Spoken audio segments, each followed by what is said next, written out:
bring back na more powerful, nag-mutate, no? At yung remedy mo ngayon na injection na legal remedy, hindi sasapat. Kasi eventually, they will know kung ano yung naging mistake nila and then they will come out na more prepared. Kung titignan niyo yung Marcos regime ngayon, alam nila halos yung ginagawa nila eh. Planado. From the time na komandidato siya na nininlang ang Sara Duterte at mga taong bayan para makuha yung boto. Nung pagkaupo niya, pagsumpa niya sa pagka-presidente, at pinainan ang Sara Duterte ng 125 million. Planado lahat. Hanggang yung PI na yan, na kunwari siya yung mabait, and then iba yung ginagawa. Talagang panloloko eh. Kasi nagsasalita siyang ganyan na si Marcos, nagsasalita ng ganon, tapos nun, ang tao, wow, sampang-samba si Marcos. Pero kung titignan niyo, ginagamit niya yung playbook ng tatay niya. Pero much improve yung version. Kasi alam niya yung pagkakamali nung panahon ng tatay niya. Alam niya na yung military ang naging mitya noon. Yung Defense Secretary, sila Enrile, ang naging mitya. Sila Ramos at saka sila Honasan, yung RAM. Ang siyang nagsimula noon ng mutiny, kudeta, kudeta na bumaklas away from the armed forces. Ni Ber, kontrolado nila. Kita mo yung degree ng control. Kinreate yung mga RUC noon, Regional Unified Command. It's an armed forces within an armed forces. No? Yung buong armed forces, nandyan yung Army, Navy, Air Force, at PC, Philippine Constabulary. Within the PC, minamatch niya yung Army, yung strength ng Army para counter force lagi. Na nandun yung kanyang si Fidel Ramos, pinsan, no? So, minamatch lagi. Kung 80 yung Army, 80 yung PC. And hinati pa. Kung merong buong armed forces na ganyan, ginawang RUC 1, 2, 3, 4, 5, headed by generals na trusted nila. It's a Regional Unified Command na kontrolado nila na branch, no? Army, Navy, Air Force, which is now, yun yung mga area command ngayon. So, ngayon, nakita nila yung pagkakamali nila noon, bumaklas yung armed forces. So ngayon, binusog nila, binubusog nila, kontrolado nila. That's why hindi bumabaklas yung armed forces, tapos bumbo yung armed forces ngayon. Kaya nahirapan kayo ngayon kasi nagagawa nila yung gusto nila, nakasuporta yung armed forces, nakasuporta yung PNP sa gusto nilang mangyari. Mantalang yung AFP at PNP, sinasabi, we are professionals, we are apolitical, we will uphold the Constitution.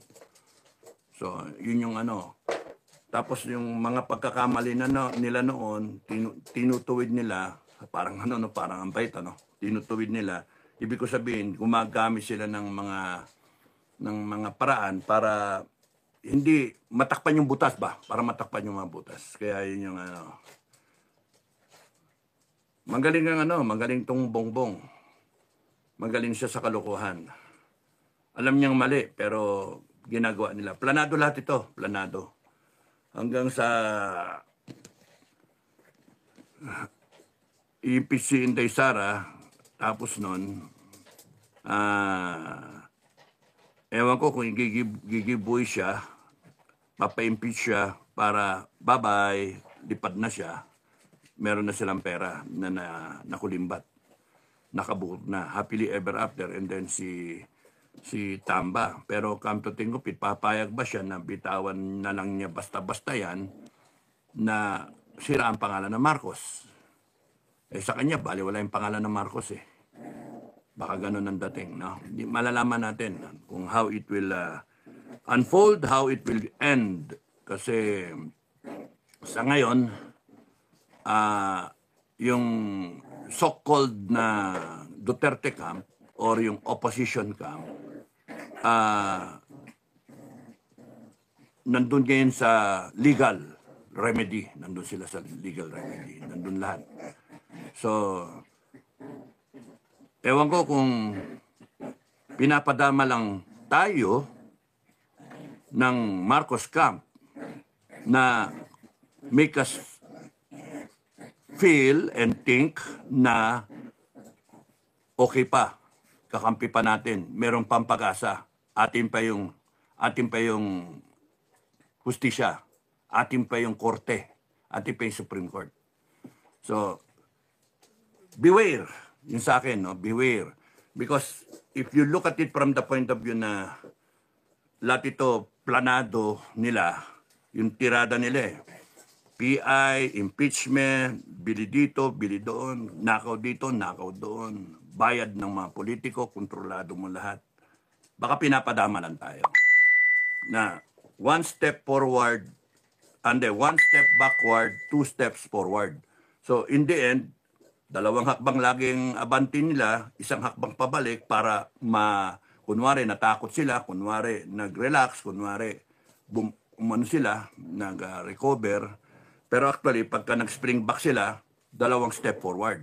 Umabante sila. So they are gaining ground, they are gaining strength. So babala sa aking mga kasama, no? Babala sa aking mga kasama.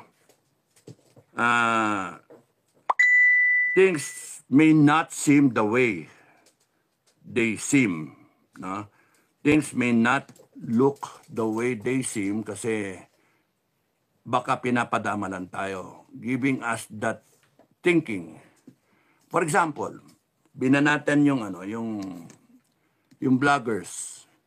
So expected nila na yung vloggers or baka merong insider sa kanila, may doble cara, yung ganun ba? Hindi mo may wala yan. You have to assume na merong ganon, no? Ano nangyari dun sa mga rally-rally na yan, ano? One step forward lagi sila eh.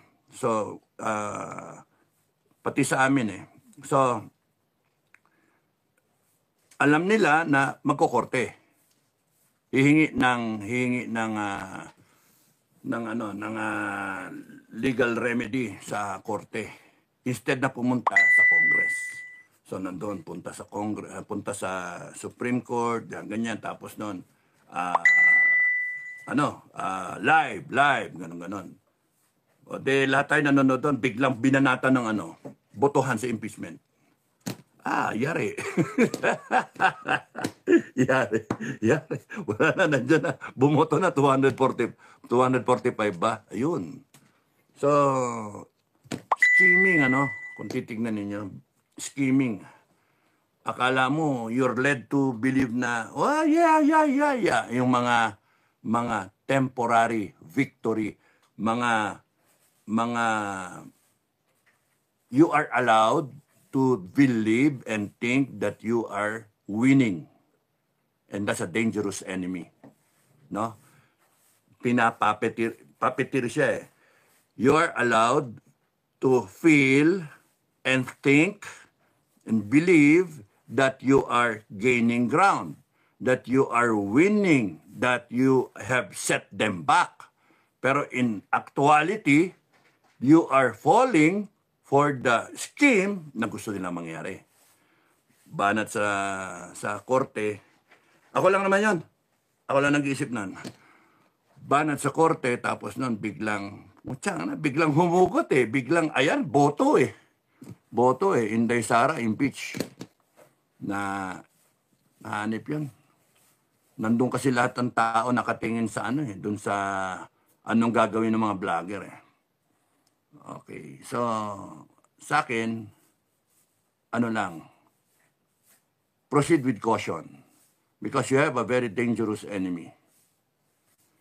Yun yung ko.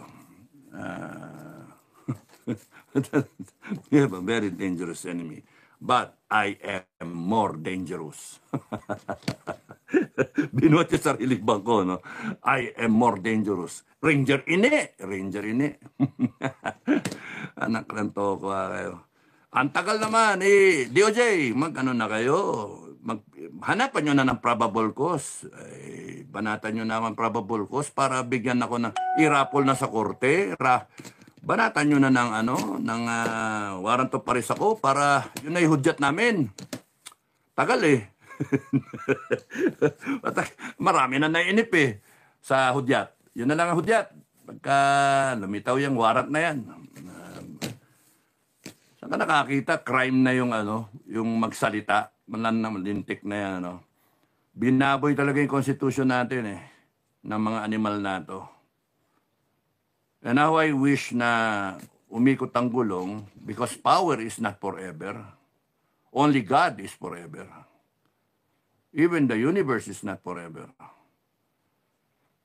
And I do wish that one day you will find yourselves all under arrest. Kayong mga walang ya kayo. And all on death row. Kasi galit ng tao, maglagay ng death penalty,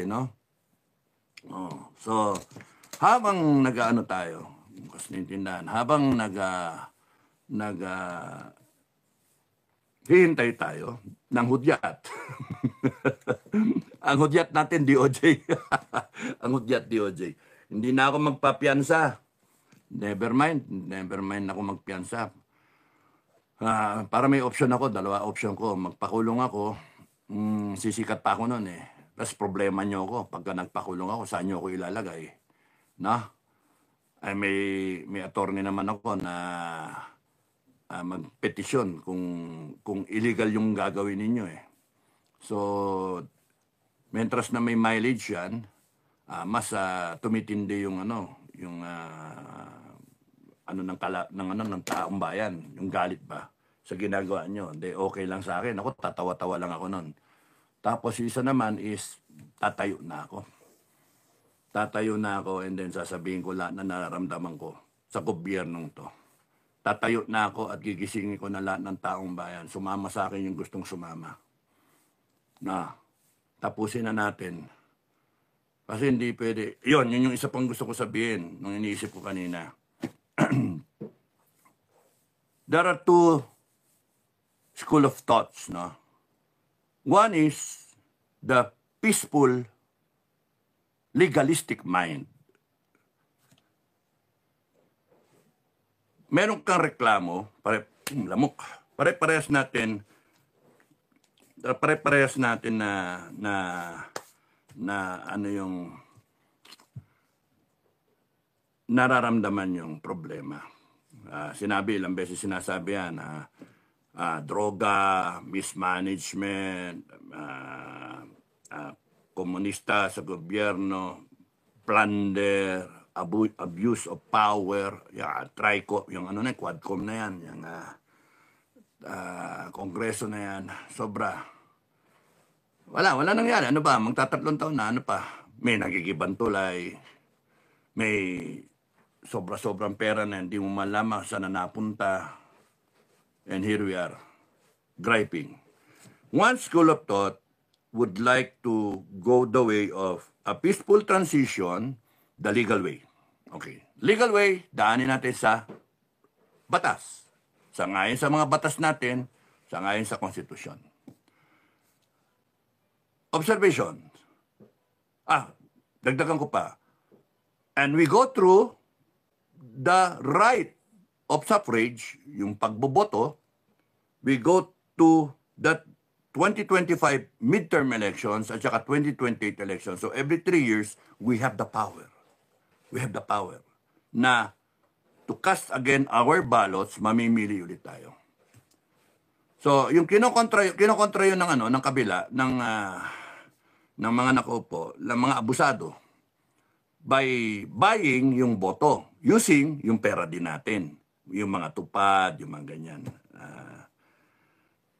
Kaya, if you go to that school of thought na the peaceful, legal transition,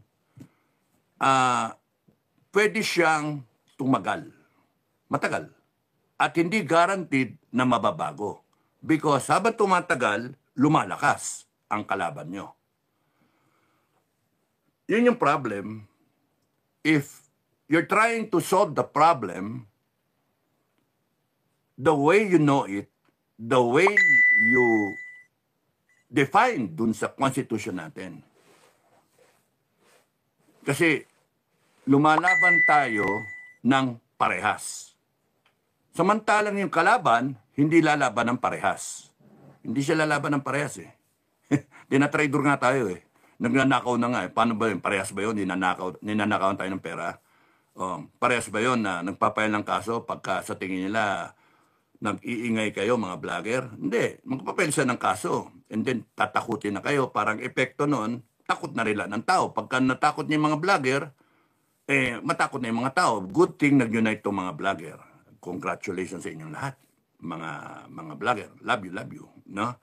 So, maganda yung nakapag-master ng tapang at tumayo sila. Now, you have to sustain that because nandun kayo sa mahabang labanan. No? Nandun kayo sa mahabang labanan. And the longer it takes, kumbaga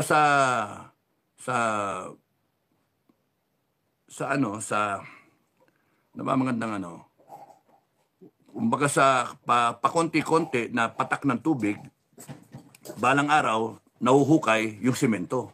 Kahit anong tibay ng semento, nabubutas. Patak lang ng patak yung tubig. Or yung pyramid na ginawa ng pagka-ganda-ganda, pagka-tibay-tibay, yung sandblasting ng buhangin na ano rin, na de-deface yung pyramid. So, all it takes is time na lumakas itong kalaban. Lumakas itong rehimen na to na patuloy na ini-empower niya sarili niya. Kita mo nga yung nagsita nga si Attorney Harold Respicio sinita lang niya yung actually nag-i-inform lang yung tao Sinabi niya na may butas itong proseso ng COMELEC and then COMELEC answers by making demanda. Pinaaresto yung tao. Ano ba yun? Kaya nga ang magiging thinking dyan ng mga gobyerno, no? COMELEC, ang magiging thinking ng tao dyan, dalagang dadayain ninyo yung eleksyon. Kasi yung tao, sinasabi yung butas na internet, tatransmit kayo, pwedeng ma-intercept, and then baguhin yung resulta. Sinasabi niya yung solusyon. Nakita niyo yung problema, sinasabi niya yung solusyon, wag mo namang internet. Para pagka tapos na ng counting, nakita ng lahat yung resulta, tsaka nyo ibato. O di tapos na kasi may record na ng counting kung ano yung resulta ng eleksyon. Hindi yung naka-open yung internet, tapos nun, pwedeng madaya.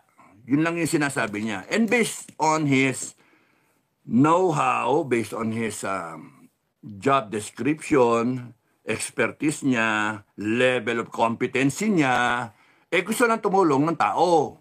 And, clap-clap sa'yo, Attorney Harold Respicio, kasi wag ka masiraan ng loob. Tuloy-tuloy lang. Mali yung sagot ng COMELEC. Mali. Tsaka may nakita mo, may pulis pa doon na nakipile pa no? Mali yun. Kasi kung talagang ang intensyon ninyo, maganda yung eleksyon, credible yung eleksyon, kung ano yung magiging resulta niyan, lahat ng batikos, sagutin nyo. Yun yung doon. Kaya kitang-kita ninyo na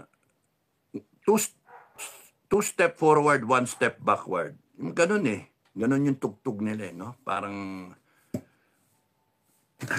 ang dating niyan talaga, yayariin sa eleksyon na yan Yan ang dating Well anyway, yan ang gusto nyo umabot sa eleksyon. So pag umabot sa eleksyon, ako naman, ang observation ko, ang analysis ko dyan, pagka dinaya ninyong eleksyon at ang taong bayan ay naghihintay lang na doon sa eleksyon niya i-express yung kanyang sama ng loob, yung kanyang galit, yung kanyang kagustuhan, yung kanyang desire na baguhin ang bansa nato by starting at the election, at the precinct. Boboto nila yung gusto nila. Isi-zero kayo. Tapos may biglang ang zero, Duterte. Zero yung kabila. Tapos kayo, na hindi lumilitaw sa survey, na Pinalalabas nyo ngayon na nasa survey kayo pa konti-konti. Tapos nun ginagagawin yung utak ng tao bago nakahanda pa yung pambili nyo ng boto. Tignan natin kung ano magiging resulta. Baka umabot yan sa galit ng tao, magrevolusyon ang tao. Wag naman sana. Wag sana. Kasi pag umabot tayo sa revolusyon, yung galit ng tao sobra-sobra na, mauwi tayo talaga sa madugong revolusyon. Wag sana. Yun ang iniiwasan natin. Kasi mawala na ng credibility lahat Magkakaroon ng constitutional crisis, etc. Malabo. So, that's one frame of thinking. You do it the legal, constitutional, peaceful way to create change. Question mark yun na, are you sure you really will bring about change by voting a slate na diretso, Team Suka, na walang solusyon. Na hindi nga alam yung problema na may artista pa. So, ganun din yung kabila. Gusto nila, iboto nyo yung kabila, yung administration candidates. Are you sure? Alam nyo yung problema? Kayo yung problema. Administration, kayo yung problema. Kayo nagnanakaw Kayo nagnanakaw. Kayo yung mga walang niya Tapos gusto nyo i-retain yourselves in power, no? Wala talaga tayong Pilipinas Kaya yung iba, doon tayo sa kabilang frame of thought. It has to be a revolution. Yun yung frame of thought ng iba. Abrupt, decisive, sudden na strike ba? Boom, kuna na. And then, baguhin. And then, mag-transform tayo. Yun yung thinking na ibang Pilipino. Ang nakakatakot doon sa sistema na yon, sa style na yon, meron talagang tatamaan doon. Meron talagang mamamatay doon, both sides. Nakakatakot yon. Pero, question, how sure are you na there will be change? Meron bang pagbabago? Kasi dito sa kabila, ang gusto baguhin yung sistema. Dito sa kabila, ang gusto baguhin yung tao. Mas mukhang maganda yung kabila kasi yung sistema ang babaguhin. Yung frame of thought. Dito, ang thinking ng mga tao na ibang kababayan natin, mababago mo lang ang Pilipinas kung yung mismong sistema mawala. Yung mababago ba? Yung sistema ng korupsyon, sistema ng abuso, sistema ng pamumulitika, sistema ng mga ayuda, tanggal lahat yan. Sistema ng abuso ng Kongreso, tanggal yun. Sistema ng mga commission on appointment, tanggal yun.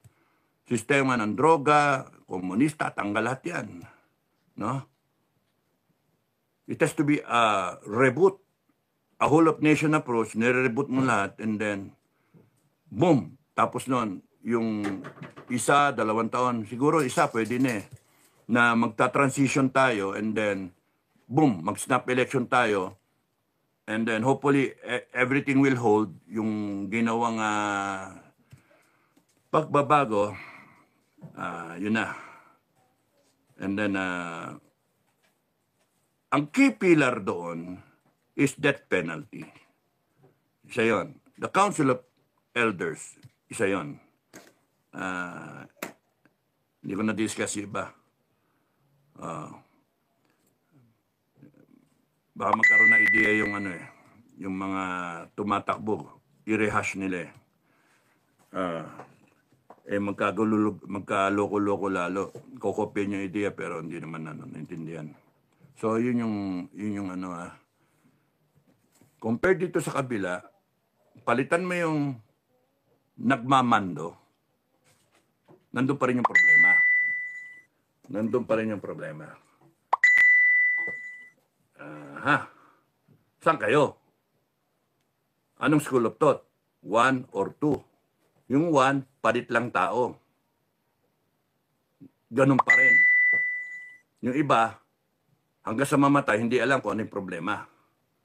Palit lang tayo ng tao, tapos nun, ganun pa rin. Sila naman ang magnanakaw. O di, problema, iyak pa rin ang Pilipino. Yung kabila, putya, baguhin na natin. Tapusin na natin to. Umabante na tayo papuntang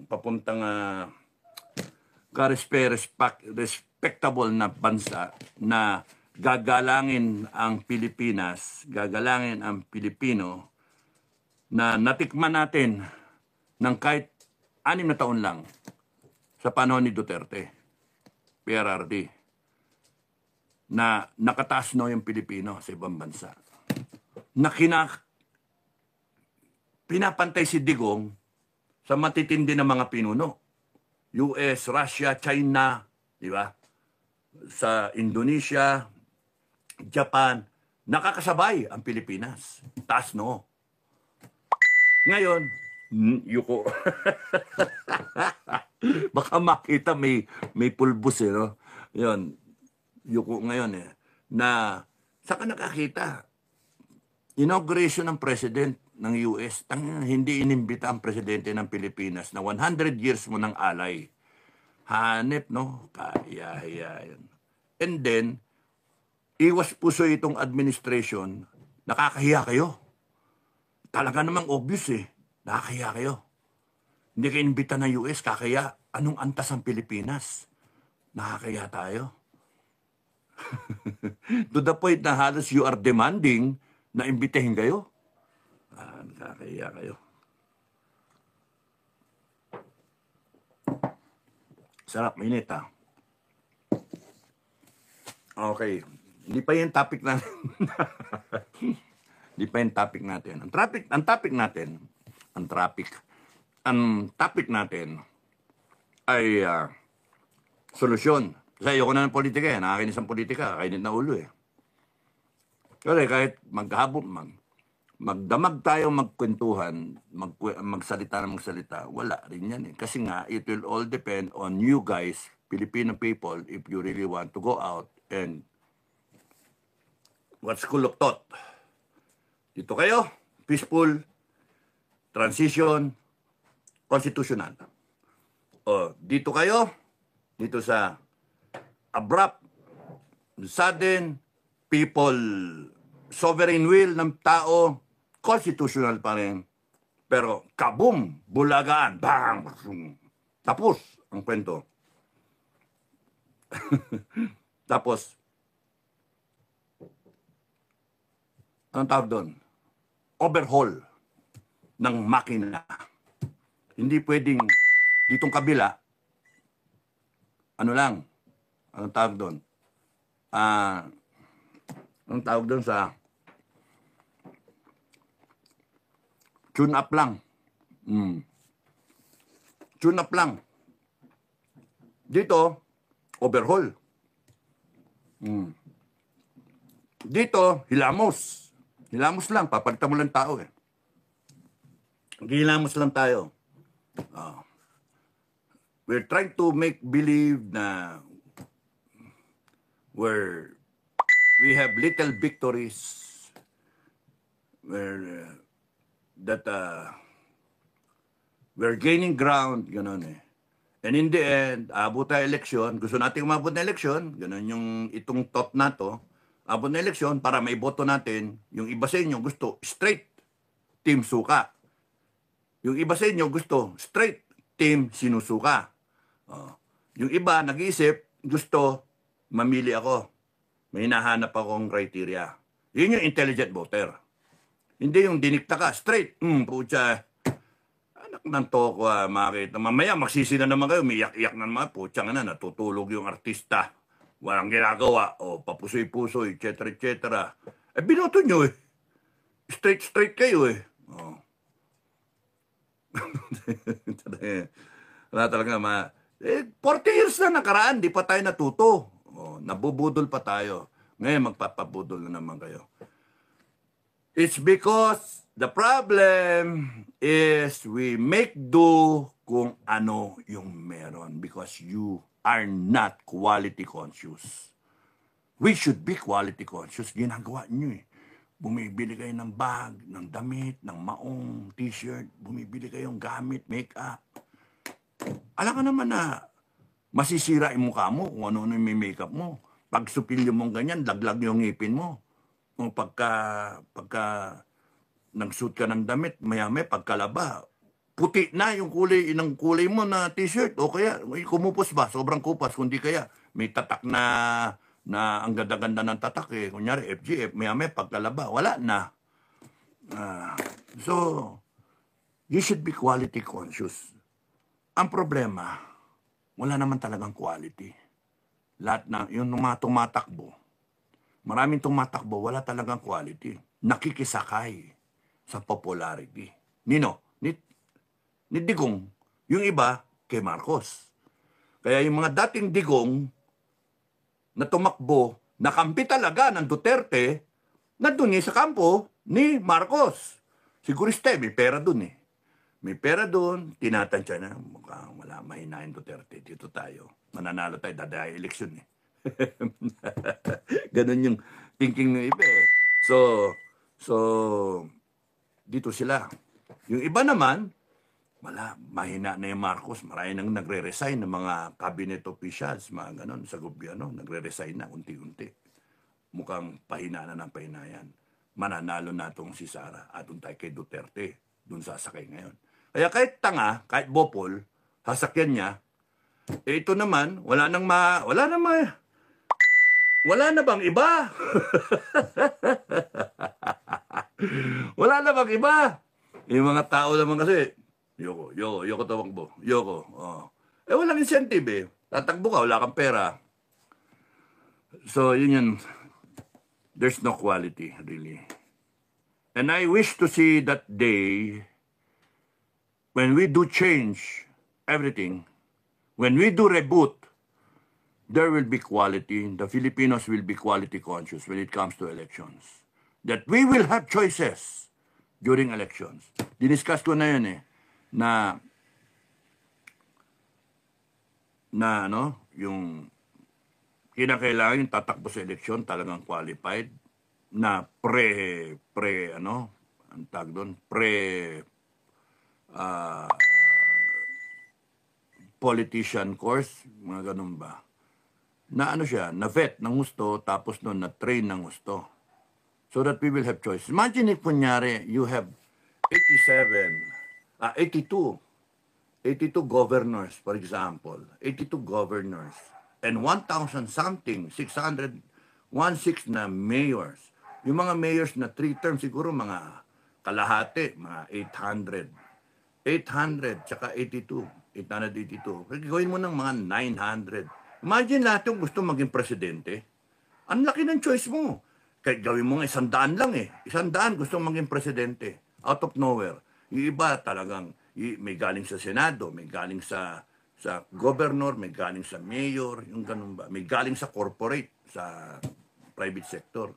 Ang punto, kung yung mga gustong tumakbo, whatever is the level, pasok kayo doon sa course designed for that level of government position na gusto mo pasukan. Takbo ka ng barangay captain, yung course mo, pang barangay captain, 2 linggo o 1 buwan. Pasok ka ng mayor, pang mayor yung course mo. 1 buwan, 3 buwan, mga ganun ba? Hindi lang isa-isa, pwede pang may follow-up course, 1 and 2, ganun ba? Takbo ka ng governor, mas malawak yung hawak mo, probinsya. Takbo ka, mga 3 months to 6 months yung kurso mo. Nandun na yung mga specialized na topics, no? Disaster relief, mga ganun. Utilization of optimizing your resources, mga ganun ba? Ano alam ng mga politiko natin? Kasi wala tayong choice. Kaya natin binoboto. Wala tayong choice. Ay, hindi natin topic yun. Hindi natin topic yun. Ang dami ko na sinabi, mga 40 minutes na. Napa. Maribik Garciano, hello everyone in the house. No Dep NT, no Jep NT. Magandang hapon po, General Dados. Talaga pinopromote niyo ako, ha? Charlie, FGF Canada, musta po Supremo, mabuhay ka po from FGF Canada. Hello Charlie, ha? Thank you. FGF Canada, mabuhay kayo. Magparami lang kayo. Evelyn Berrina, magandang 2 a.m. po sir from Alberta, Canada. 2 a.m.? Huy, daling araw, tulog ka na, Evelyn. Mag-alas 6 dito, 10 to 6. Tulog na. Bukas ka na manood. Thank you for watching, ha. Mirna 59, hello, good afternoon. Jing Unciano, happy Friday, happy Friday. The other day, happy Ash Wednesday, from dusk to dusk. Di ba? So, kayo mga politiko, Ash Wednesday kakaraan lang. Kahit anong ninakaw nyo, bilyon-bilyon, magiging alabok din kayo. Kahit anong ninakaw nyo, may helicopter kayo, dadating kayo langit, nakahubo. No, nakarob lang tayong puti. Kung abutin kayo sa langit, baka diretso kayo impyerno. No? Tingin ko, diretso kayo impyerno. Gusto niyo, samahan ko kayo sa impyerno. Hintayin ko kayo ron. Hintayin ko kayo ron. Hanip kayo. Kahit ako, patayin ko kayong lahat. Mapunta lang kayo. Siguro, punta kayo sa impyerno. Di bali kaming mapunta sa impyerno. Basta siguraduhin namin na ang Pilipinas ay titino Okay lang Kasi sobrang ginawa nyo talaga. Yung pagnanakaw nyo ginawa, sobrang abuso ginawa nyo. Sobrang abuso talaga yan, mga honorable. Hindi pinalalakpas yun. Kaya, repent. Yun lang ang magiging advice ko sa inyo, mga congressmen, senators, abusive officials in government. Repent. Because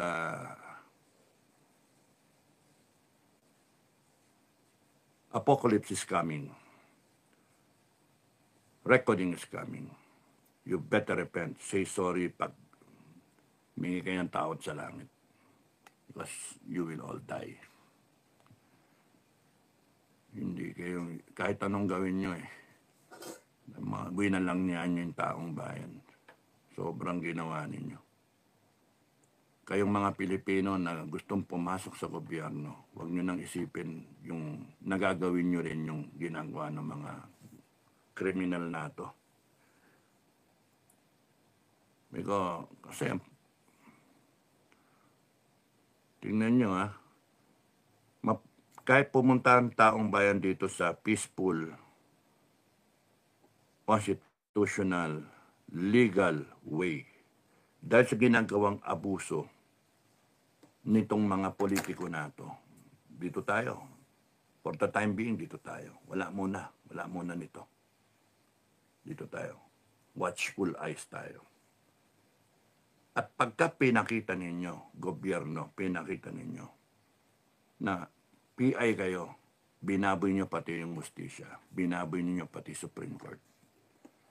It will go back here, do sa route na to, revolution. Matakot kayo sa ginagawa ninyo. Because yung Philippine Revolution will not be the same as the French Revolution, the Chinese Revolution, no? It will be a homemade, homegrown Philippine Revolution. And, kahit isulat sa history book yan, para hindi na pamarisan. Sobra-sobra yung ginawa ninyo. Binaboy ninyo ang Pilipinas. Hinalal kayo para patakboy yung Pilipinas. Hinalal kayo para ayusin nyo yung Pilipinas. Aspirations, hope of the Filipino people, na itaguyod nyo yung bansa. Ituloy nyo yung gawa ng Duterte. Pero hindi. Pinag-aaway-aaway nyo pa kayo ng Pilipino. Ginagawa nyo pa na may pro-BBM, may pro, sinisira ninyo by maintaining troll farms,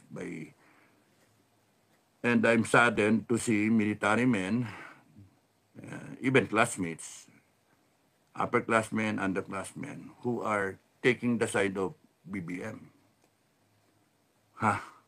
Well, anyway, it's a choice, no? It's a choice. Bahala kayo.